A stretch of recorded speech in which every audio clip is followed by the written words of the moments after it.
Vous êtes-vous déjà senti invisible alors que vous étiez entouré de gens?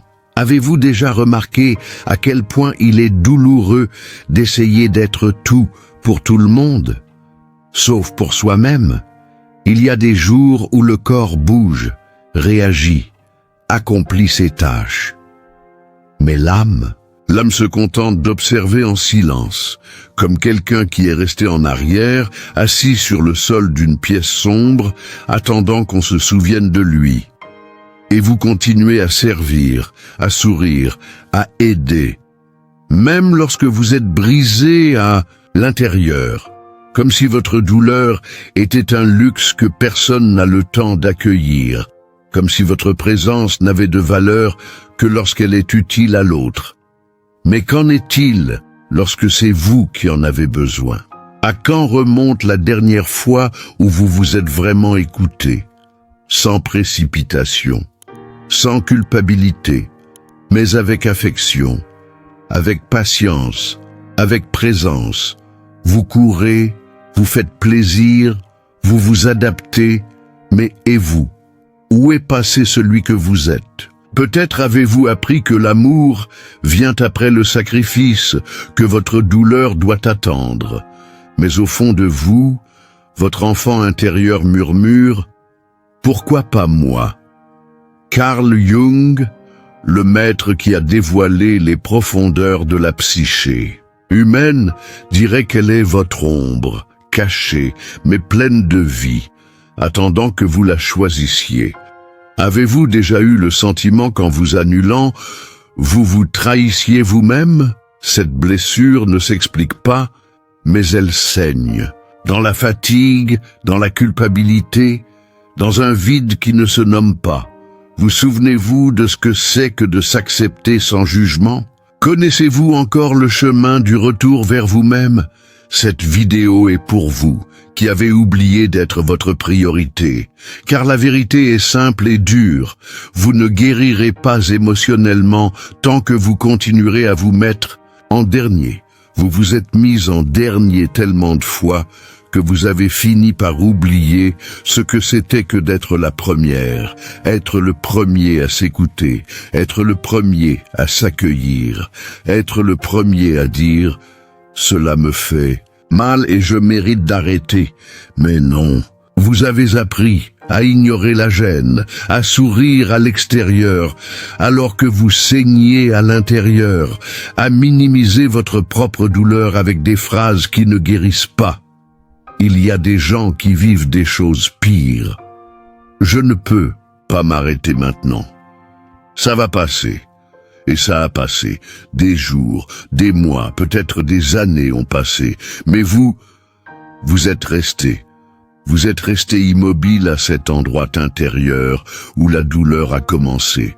Et là, même, silencieux, votre corps a appris à crier d'autres façons.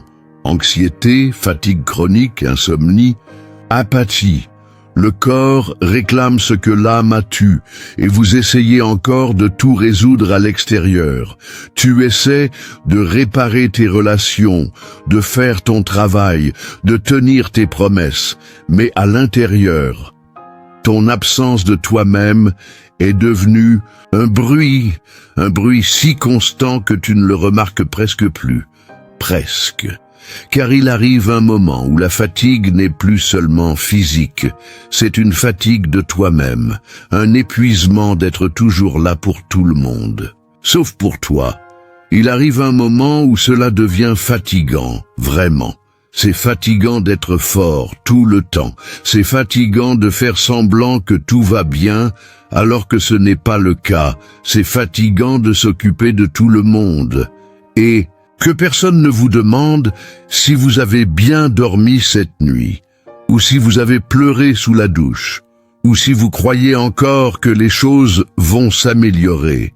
C'est fatigant de sourire par obligation, de se cacher derrière des tâches, des promesses, des obligations.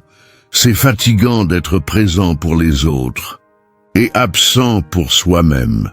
Et le pire, on s'y habitue. On vit en pilote automatique. On se perd petit à petit, comme quelqu'un qui éteint progressivement la lumière jusqu'à ce que l'obscurité semble normale. Mais ce n'est pas le cas. Ce manque que vous ressentez à l'intérieur, ce sentiment de vide, d'être toujours en train de courir sans jamais arriver, a un nom. Il a une cause, et il y a un moyen de commencer à changer. Cela commence lorsque vous décidez, même si vous avez peur, de revenir à vous-même, de vous écouter, de vous choisir, de vous accueillir. Ce n'est pas de l'égoïsme, c'est de la survie. Car si vous ne vous donnez pas la priorité, personne ne le fera pour vous. Tu dis que tu es fatigué, mais t'es-tu déjà demandé pourquoi? Parfois, ce n'est pas le travail. Ce ne sont pas les enfants, ce n'est pas la circulation, ni les factures, ni le stress. Parfois, ce qui fatigue, c'est cet effort constant pour essayer de paraître bien. Cette lutte silencieuse pour garder la pause, alors que tout s'écroule à l'intérieur. Tu essaies de garder tout le monde entier, sauf vous-même, et cela vous coûte cher, cela vous coûte votre sommeil.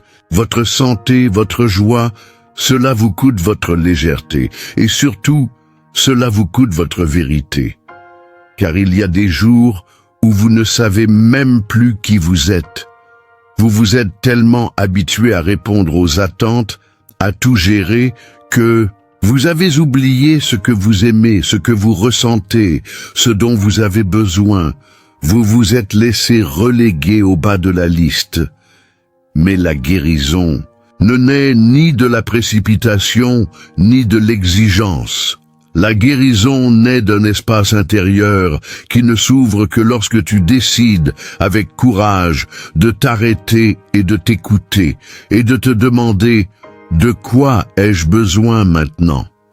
Même si personne ne comprend, même si personne n'approuve, être ta priorité, c'est comme arroser une fleur qui s'est fanée par manque de soins. As-tu déjà eu l'impression que, même si tu voulais changer, quelque chose te retenait? C'est l'écho d'une époque où tu as appris que tes sentiments étaient excessifs. Peut-être qu'un père, une mère ou un vide t'ont appris à te taire. Vous vous êtes modelé.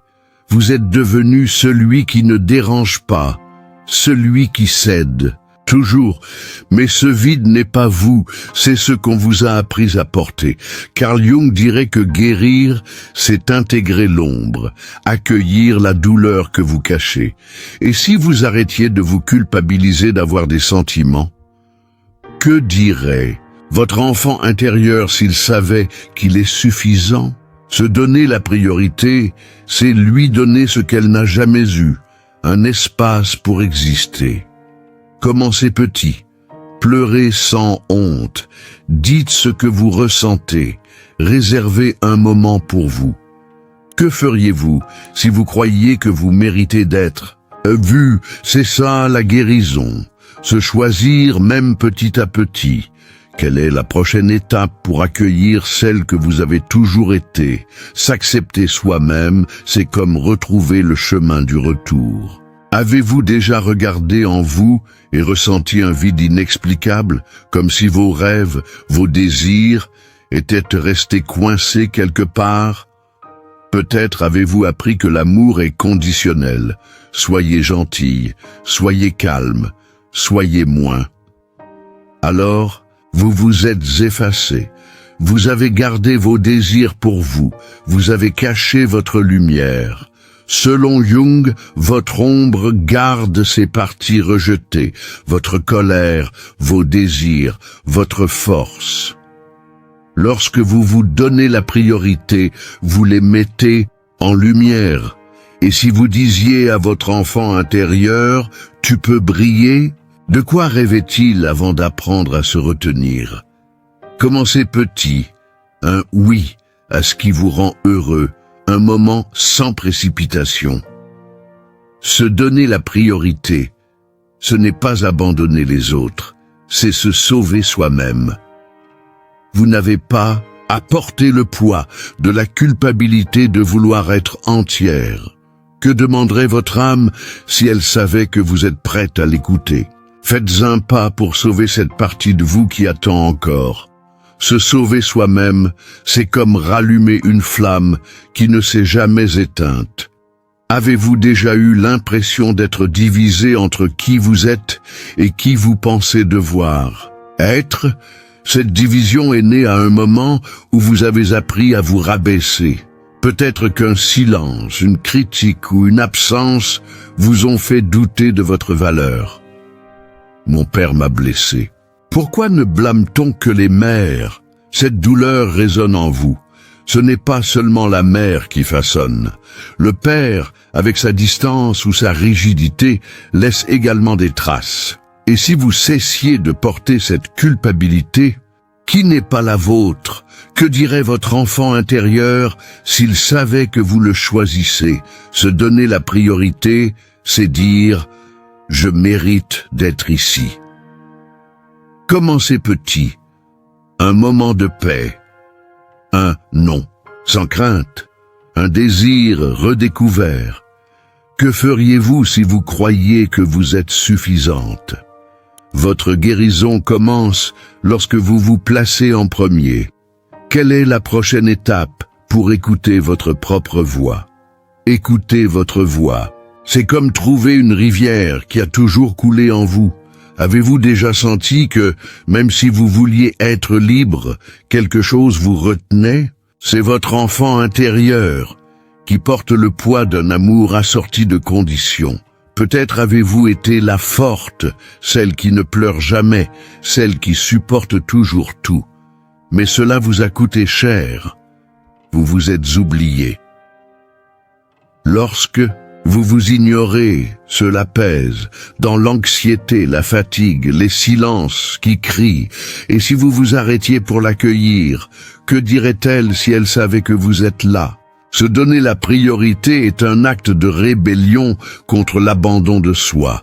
Commencez petit, un moment rien qu'à vous, une pause sans culpabilité, un « je te vois ». Vous n'avez pas à porter les blessures d'un passé que vous n'avez pas choisi.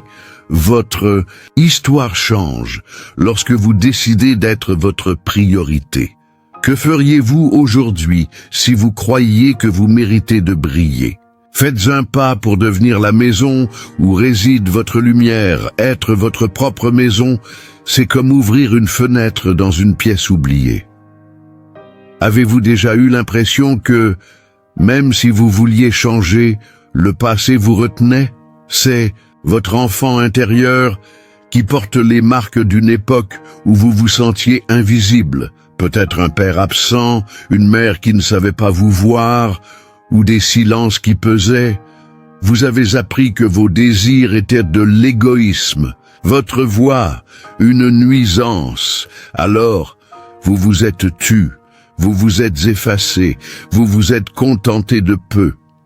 Mais ce vide n'est pas vous, c'est ce qu'on vous a appris à porter. Jung nous rappellerait que guérir, c'est revenir à soi. Reconnaître l'enfant qui garde encore l'essentiel. De quoi avait-il besoin et n'a jamais eu? Un « tu es suffisant ». Donnez-lui maintenant un moment d'attention, un « non » sans culpabilité, un rêve qui palpite. Se donner la priorité, c'est comme arroser une fleur qui s'est fanée sans lumière. Avez-vous déjà pensé que vous ne méritiez pas d'être heureux? Ces blessures vous ont fait espérer moins. Mais chaque choix que vous faites, une pause, un café tranquille, une promenade, réécrit votre histoire. L'amour que vous recherchez commence en vous. Votre enfant ne veut pas la perfection, seulement votre présence. Dire « je suis là » est un début. Et si vous commenciez à vivre comme si vous étiez votre priorité, qu'est-ce qui vous empêche de l'accueillir maintenant? Quelle est la prochaine étape pour devenir la lumière que vous avez toujours été? Vous n'êtes pas seul dans cette aventure. Votre douleur n'est pas votre destin. C'est une histoire qui peut être transformée. C'est à vous de jouer maintenant. Soit vous vous choisissez, soit vous continuez à attendre que quelqu'un vous sauve. Abonnez-vous à la chaîne pour plus de vidéos qui vous guideront vers la guérison, vers le choix d'être votre priorité. Vous méritez d'être vu, aimé, entière. Êtes-vous prête à vous mettre en premier?